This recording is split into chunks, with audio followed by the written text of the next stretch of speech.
Hello दोस्तों, आज हम जानेंगे रूसी क्रांति या रशियन रिवॉल्यूशन के बारे में। पहले हम इसकी परिचय के बारे में जान लेते हैं। रूसी क्रांति 20वीं सदी की सबसे प्रभावशाली राजनीतिक घटनाओं में से एक है। यह केवल रूस तक सीमित नहीं रही, बल्कि इसमें पूरे विश्व की राजनीति, समाज और अर्थव्यवस्था को गहराई से प्रभावित किया था। मुख्यतः दो चरणों में विभाजित है। एक फरवरी क्रांति जो कि 1917 में हुआ और एक अक्टूबर क्रांति जो कि ये भी 1917 में हुआ था। इस क्रांति ने जार की तानाशाही को समाप्त कर दिया, सोवियत संघ की स्थापना भी की। पहले हम जान लेते हैं रूसी क्रांति के कारण के बारे में। पहले हम राजनीतिक कारण के बारे में जान लेते हैं। जार निकोलास द्वितीय की तानाशाही थी ज्यादा। रूस में सदियों से रोमानोव वंश का शासन था। जार निकोलास द्वितीय एक निरंकुश शासन थे। उनकी नीति और निर्णय आम जनता के लिए हानिकारक सिद्ध हुए थे। जनता के पास कोई राजनीतिक अधिकार नहीं थे। रूस में न तो स्वतंत्र प्रेस था, न राजनीतिक दलों की स्वतंत्रता थी। नागरिक अधिकारों का अभाव था बहुत। उसके बाद 1905 की असफल क्रांति के बारे में। 1905 में ब्लडी संडे के बाद जन विद्रोह हुआ था, लेकिन जार ने इसे दमन से कुचल दिया था। उसके बाद आर्थिक कारण, गरीबी और भुखमरी। रूस की बड़ी आबादी किसान और मजदूर वर्ग से थी, जो अत्यधिक गरीबी और शोषण झेल रही थी। उसके बाद औद्योगिक पिछड़ापन। रूस औद्योगिक रूप से पश्चिम यूरोप से बहुत पीछे था। कारखानों में काम करने वाले मजदूरों की स्थिति दयनीय थी। युद्ध के कारण संकट था। प्रथम विश्व युद्ध में रूस की भागीदारी से खाद्य संकट हो गया, महंगाई और बेरोजगारी बढ़ गया था। उसके बाद सामाजिक कारण, असमानता के बारे में जान लेते हैं। समाज में अमीर और गरीब के बीच गहरी खाई थी। कुलीन वर्ग विलासिता में जीवन व्यतीत कर रहा था, जबकि मजदूर और किसान कठिन जीवन जी रहे थे। सामंती व्यवस्था, किसानों से जबरन कर वसूला जाता था और जमींदार उन्हें गुलामों की तरह रखते थे। उसके बाद हम जान लेते हैं प्रथम विश्व युद्ध का प्रभाव। रूस की सेना को लगातार हार का सामना करना पड़ा। लाखों सैनिक मारे गए या घायल हो गए। इससे जनता का जार पर से भरोसा उठ गया था। उसके बाद मार्क्सवादी विचारधारा और लेनिन का उदय हुआ। कार्ल मार्क्स के समाजवाद विचारों का प्रचार हुआ। व्लादिमीर लेनिन ने इन विचारों को अपनाकर बोल्शेविक पार्टी बनाई और क्रांति का नेतृत्व किया था। बोल्शेविक पार्टी बनाई थी और इसका नेतृत्व भी किया था व्लादिमीर लेनिन ने। उसके बाद फरवरी क्रांति 1917 प्रमुख घटना के बारे में जान लेते हैं।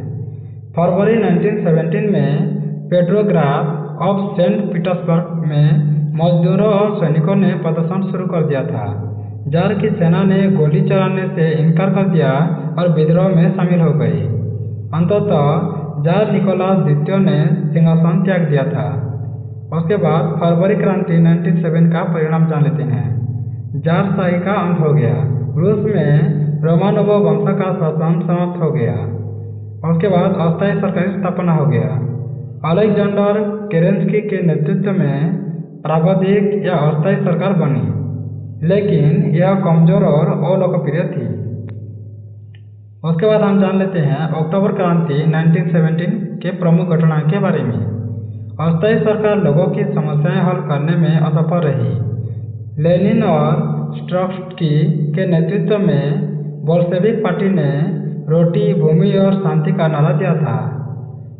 7 नवंबर 1917 को बोल्शेविक ने विंटर पैलेस पर हमला कर सरकार को उखाड़ फेंक दिया था। लेनिन ने सोवियत रूस की स्थापना की घोषणा की। प्रमुख नारे, सारी सत्ता सोवियत को, रोटी, भूमि और शांति को, ये नारा था। उसके बाद क्रांति के परिणाम के बारे में जान लेते हैं। परिणाम क्या हुआ? राजनीतिक परिवर्तन हो गया। राजशाही समाप्त हुई और कम्युनिस्ट शासन स्थापित हो गया। बोल्शेविक पार्टी की सत्ता कायम हुई, जिसने के बाद में CPSU या communist party of Soviet union का रूप ले लिया। उसके बाद सामाजिक परिवर्तन भी हो गया। जमींदारी समाप्त कर दी गई और किसानों को जमीन दी गई। शिक्षा, स्वास्थ्य, रोजगार को जन अधिकार बना दिया गया। महिलाओं को अधिकार दिए गए। लैंगिक समानता को बढ़ावा मिला। उसके बाद आर्थिक परिवर्तन हुआ। उद्योगों का राष्ट्रीयकरण किया गया। निजी संपत्ति को समाप्त कर दिया गया। योजना आधारित अर्थव्यवस्था अपनाई गई। उसके बाद वैश्विक प्रभाव क्या पड़ा। दुनिया भर में कम्युनिस्ट आंदोलनों को प्रेरणा मिली। चीन, क्यूबा, वियतनाम आदि देशों में कम्युनिस्ट क्रांतियाँ हुई थी। पूंजीवाद और समाजवाद के बीच शीत युद्ध शुरू हो गया। उसके बाद रूसी क्रांति की आलोचना के बारे में जान लेते हैं। तानाशाही में परिवर्तन हो गया। जार की तानाशाही की जगह एकदलीय कम्युनिस्ट तानाशाही आ गई। अभिव्यक्ति स्वतंत्रता का हनन हो गया। असहमति को कुचल दिया गया। उसके बाद गुलाम प्रणाली, लाखों लोगों को श्रम शिविर में बंद कर दिया गया। उसके बाद रूसी क्रांति से सीख हमें क्या क्या मिलती है उसके बारे में जान लेते हैं। जब शासन जनता की समस्याओं को नज़रअंदाज करते हैं तो क्रांति अपरिहार्य हो जाते हैं। सामाजिक, आर्थिक और राजनीतिक असमानताएं किसी भी समाज को अस्थिर बना सकती है। विचारधारा और नेतृत्व किसी भी क्रांति को दिशा देने में महत्वपूर्ण भूमिका निभाते हैं। उसके बाद हम रूस क्रांति के प्रमुख नेता के बारे में जान लेते हैं। पहले व्लादिमीर लेनिन, ये बोल्शेविक पार्टी के नेता थे जो कि क्रांति के मुख्य आयोजक भी थे। उसके बाद लियोन ट्रोत्स्की, ये रेड आर्मी के संस्थापक थे और अक्टूबर क्रांति के रणनीतिकार भी थे। उसके बाद निकोलस, ये द्वितीय अंतिम जार थे जिनके शासन की समाप्ति से क्रांति हुई थी। उसके बाद अलेक्जेंडर केरेंस्की, ये अस्थायी सरकार के प्रमुख थे। उसके बाद हम निष्कर्ष के बारे में जान लेते हैं। रूसी क्रांति इतिहास की एक निर्णायक घटना थी जिसने न केवल रूस को बदल डाला बल्कि पूरी दुनिया की राजनीति को नया आयाम दिया था। यह एक ऐसी क्रांति थी जिसने सामंतवाद और पूंजीवाद की जड़ों को चुनौती दी और समाजवाद को स्थापित किया।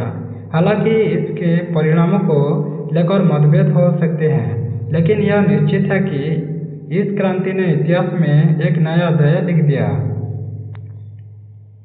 Thanks for watching. वीडियो को सब्सक्राइब करें, बेल आइकन दबा दें, लाइक करें, शेयर करें और कमेंट करना ना भूलें।